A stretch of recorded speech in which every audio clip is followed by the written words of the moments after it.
our latest deep dive where we strip away the paint and the lore to look at the raw skeleton of the 41st millennium. Yeah, we are getting right down to the DNA of the game today, the absolute core numbers that decide who lives and who dies before, a single die is even rolled. Exactly.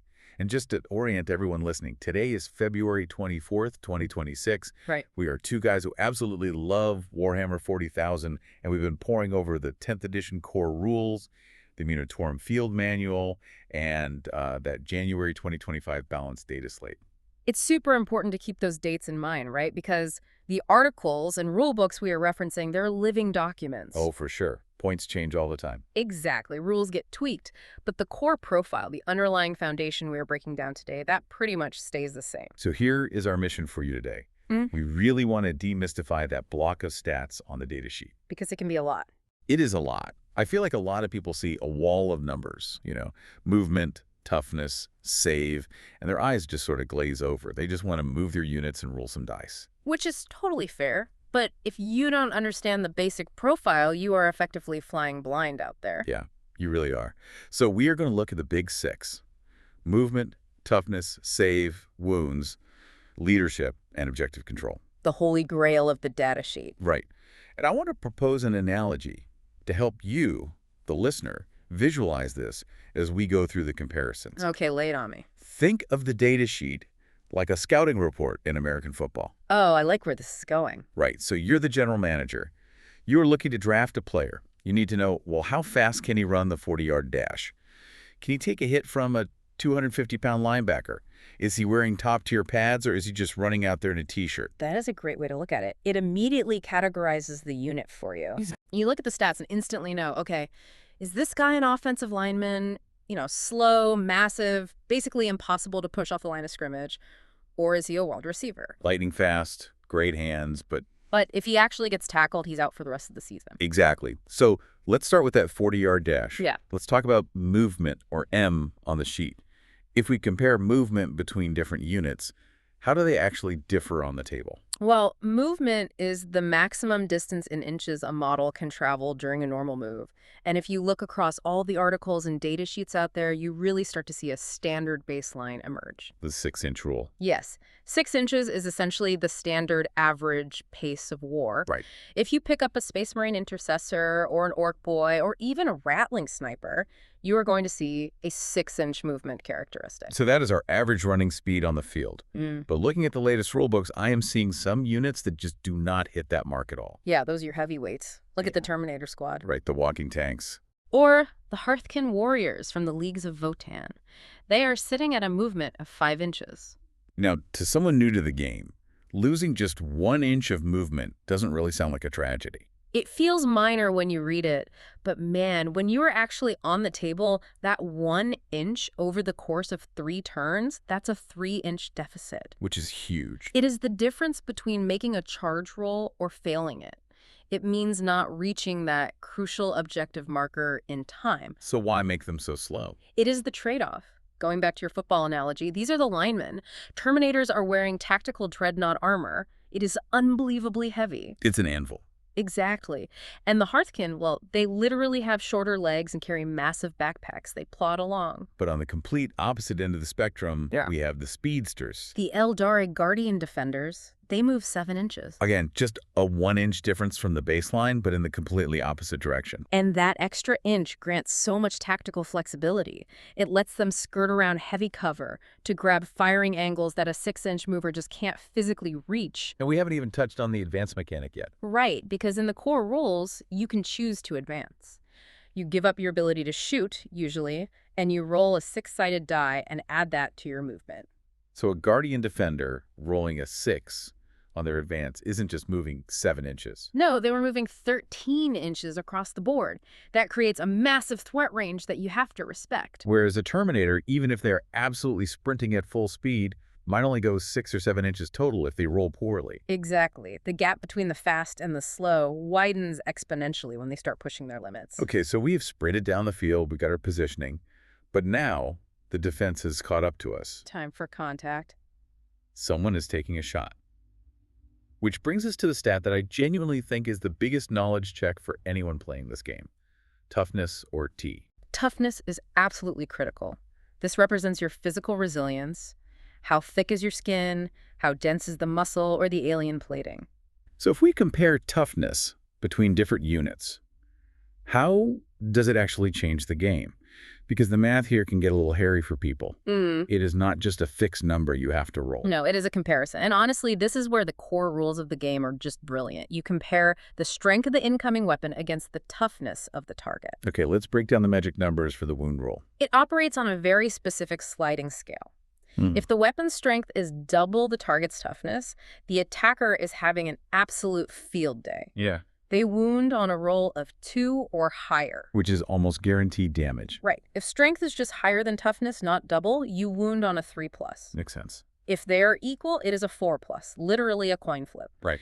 If strength is lower than toughness, you need a 5+. And if strength is half the toughness, you are struggling. You need a 6. So understanding exactly where your unit sits on this scale determines if they are a brick wall or a paper airplane. Exactly. Let's look at the absolute bottom of the barrel first. You mean the Gretchen? Or the Ratlings?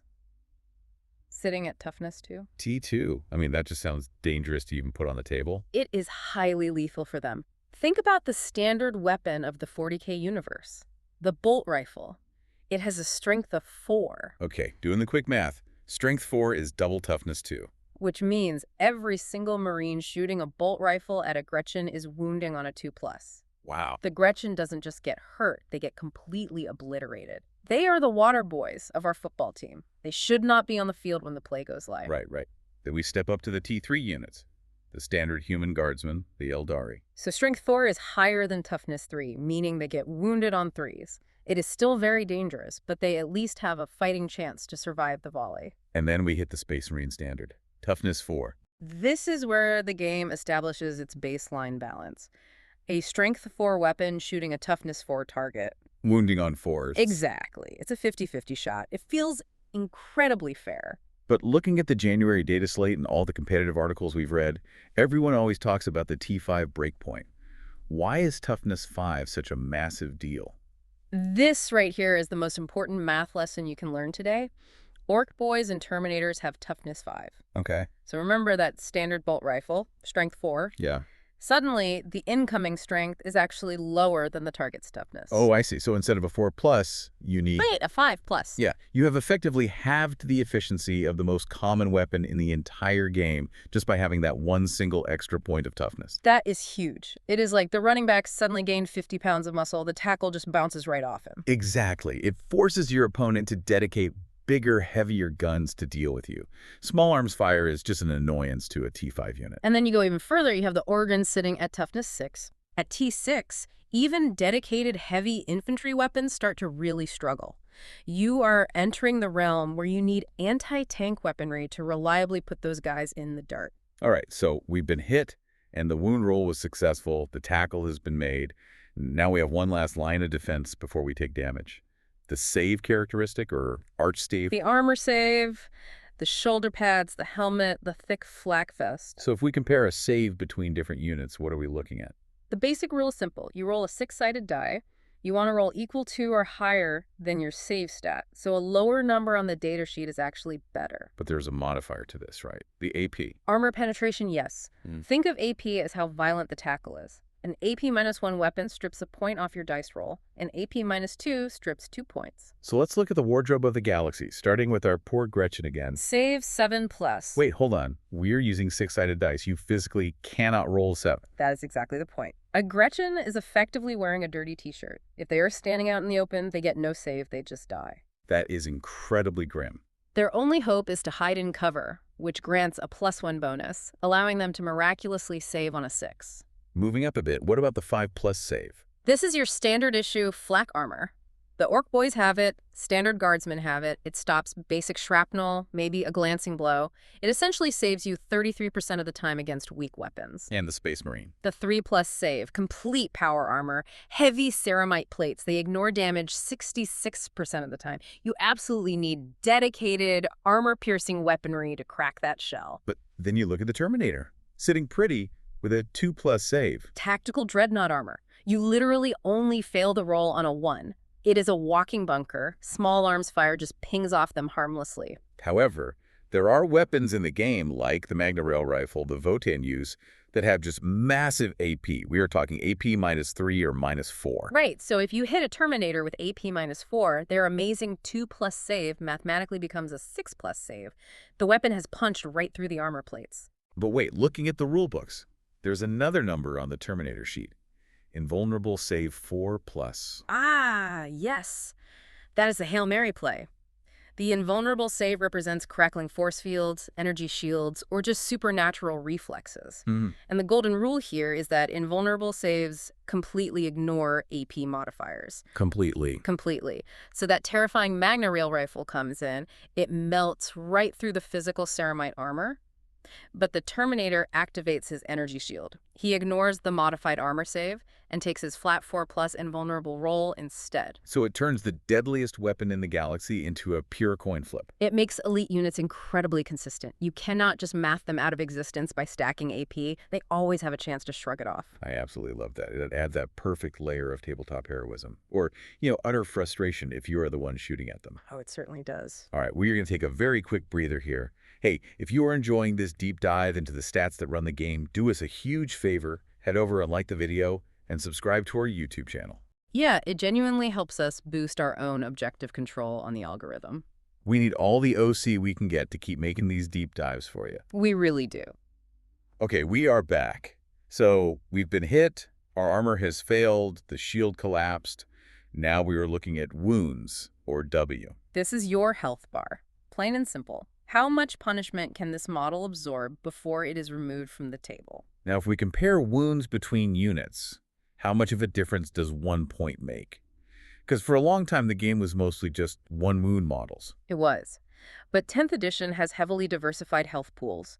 1 wound is still the standard for the rank and file. The Guardsmen, the Eldari Guardians, our favorite Gretchen. Right, 1 shot, 1 kill. Exactly. If a standard weapon does 1 damage and you fail the save, the model is picked up. But the Intercessor has 2 wounds. Which is a massive paradigm shift in durability. It means a standard lasgun, which only does 1 damage, cannot kill a Space Marine in a single shot. You'd have to shoot him, wound him, and penetrate his armor twice. Correct.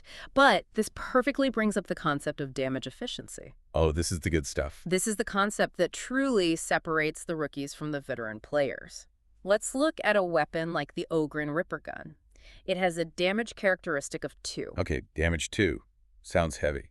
Now, if you shoot that Ripper Gun at a Guardian Defender who only has 1 wound and you kill him, you have just dealt 2 damage to a model that only had 1 health point. Does that extra point of damage spill over to the guy standing next to him? No. In the core rules, that extra point of damage just evaporates. It is entirely wasted. You are overkilling the target, which is incredibly inefficient. But if you shoot that exact same Ripper Gun at a 2-wound Intercessor... The Intercessor has 2 wounds, the weapon does 2 damage. It is the perfect key for the lock. 1 shot, 1 dead Marine, 0 wasted damage. So perfectly matching the damage stat of your guns to the wound stat of the enemy unit is the secret to winning firefights. Ideally, yes. And that is exactly why Terminators and Ogryns who have 3 wounds are so frustrating to deal with. Because all those great 2-damage weapons leave them limping around with 1 wound left. You nailed it. You hit them with the Ripper Gun, they take 2 damage, but they are still standing there. They are still fighting at full capacity, still holding the objective. You are forced to waste a second shot just to do 1 final point of damage. Unless you bring that Magna Rail Rifle we talked about. Which does D3 plus 3 damage, minimum of 4 damage. That vaporizes a 3-wound Terminator instantly. That is pure efficiency. Awesome. Moving on from the physical to the mental game, leadership, or LA Day. If we compare leadership between units, how does it shake out? Well, this stat always confuses new players because unlike toughness or wounds, a lower number on the datasheet is actually better. Right. Explain why that is. Because leadership is primarily used for battle shock tests. You roll 2 6-sided dice, and you want the total to be equal to or higher than your leadership stat. Ah, so if my leadership says 6+, I have a very good chance of rolling that on 2 dice. But if it says 8+, the odds are angsty. Correct. Your elite troops, the Intercessors, the Terminators, they sit at LD6+. The lore literally says, they shall know no fear. They are highly disciplined and rarely break. And what about the average soldier? The Guardsmen or the Hearthkin are at 7+. standard military training. They will hold the line most of the time, but if the casualties pile up, they might waver. And the cowards. Gretchen, LD8+. They are terrified of their own shadows. If they take fire, they are very likely to fail that test. So what actually happens when you fail? Why is battle shock so bad? 2 devastating things happen immediately. First, you cannot use stratagems on that unit. No defensive buffs, no rerolls. They are totally cut off from your command network. That hurts. And second, their objective control characteristic immediately drops to 0. Oh, wow. So they stop scoring victory points. They exist on the board physically, but tactically they do not matter anymore. They have panicked. And there's a darker mechanical side to this too, right? What happens if a panic unit tries to run away? The desperate escape test. If a battle shock unit tries to fall back out of melee combat, you have to roll a d6 for every single model running away. On a roll of a 1 or a 2, that model is instantly destroyed. They're just cut down as they run. Or they run directly into a minefield in their blind panic. It can wipe out an entire squad in seconds. So having poor leadership isn't just an annoyance, it can literally be a death sentence. Which brings us perfectly to the final stat, the one that actually genuinely decides who wins the game. Objective control or OC? We have spent all this time talking about killing things and surviving damage. But at its core, Warhammer 40,000 is a game of holding territory. OC mathematically measures how good a unit is at claiming that ground. So if we compare objective control across the board, what does the breakdown look like? We already know battle shock units are OC 0. Right. Then you step up to OC 1. And interestingly, this is where a lot of our heavy hitters live. Terminators, Ogryns, Rattling Snipers, they all just have an OC of 1. Wait, a Terminator is a walking fortress? Why is his ability to control an objective only a 1? Because his primary job isn't to stand in a circle and wave a flag. His job is to violently clear the enemy off the point. He doesn't stick around to garrison it. Plus, there are usually only 5 models in a Terminator squad. So 5 Terminators equals a total of 5 OC on the point. Exactly. Now compare that to your standard battle line troops. Intercessors, Orc Boys, Hearthkin Warriors, they usually rock an OC of 2 per model. So they come for double the presence. Yes, and they come in much larger squads. 10 Intercessors with OC2 gives you a total level of control of 20 on that single objective. So theoretically, you could have 5 unkillable Terminators standing on a point, holding their ground, and 10 regular Orc Boys just run up to them. The Orcs have 20 OC. The Terminators only have 5. The Orcs instantly control the objective. They literally just swarm the area, ignore the Terminators, and plant their banner. That is a massive distinction for list building. You cannot just bring a single unkillable Death Star unit and expect to win on points. You need bodies. You need regular boots on the ground to actually hold the line. Are there ways to cheat this math? Oh, the Astra Militarum is famous for cheating this. They have a specific order called Duty and Honor, which actually improves a unit's OC characteristic by +1. So those 10 basic guardsmen go from OC2 to OC3. Exactly. Suddenly, a dirt cheap squad of infantry generates 30 points of objective control. It becomes mathematically almost impossible for your opponent to take that objective away without physically killing every single model first. I just love how perfectly that reflects the lore of the Imperial Guard. Just overwhelming numbers and rigid, unyielding discipline. It translates perfectly from the fluff right into the crunch of the rules. That every single number on that data sheet actually tells a story. It does. It strictly dictates how that unit wants to behave on the battlefield. Before we sign off, what is the one big provocative takeaway you want our listeners to mull over the next time they look at their army list? I would tell you to focus relentlessly on efficiency. Don't just obsess over how much theoretical damage your unit can output. Look closely at the defensive profile of the enemy. If you are firing a damage 2 weapon into a 1-wound squad, you are mathematically wasting 50% of your output. It's just terrible. If you are firing low AP weapons into a 2+ save Terminator, you are just wasting your time entirely. You really have to know your target. Exactly. Knowing exactly how much effort it takes to kill a specific opposing unit is the literal difference between a completely wasted turn and a victorious one. Play the math. Do not let the math play you. I think that is fantastic advice to end on. Did you learn something new about the underlying math of the 41st millennium today? I know I certainly did. It is always good to get back to the absolute basics. Thanks for joining us on this deep dive into the datasheet. Good luck with your dice rolls out there, and we will see you in the next one. See you then. And that brings us to the end of the broadcast cycle. Thank you, sister. The Emperor protects, Commander.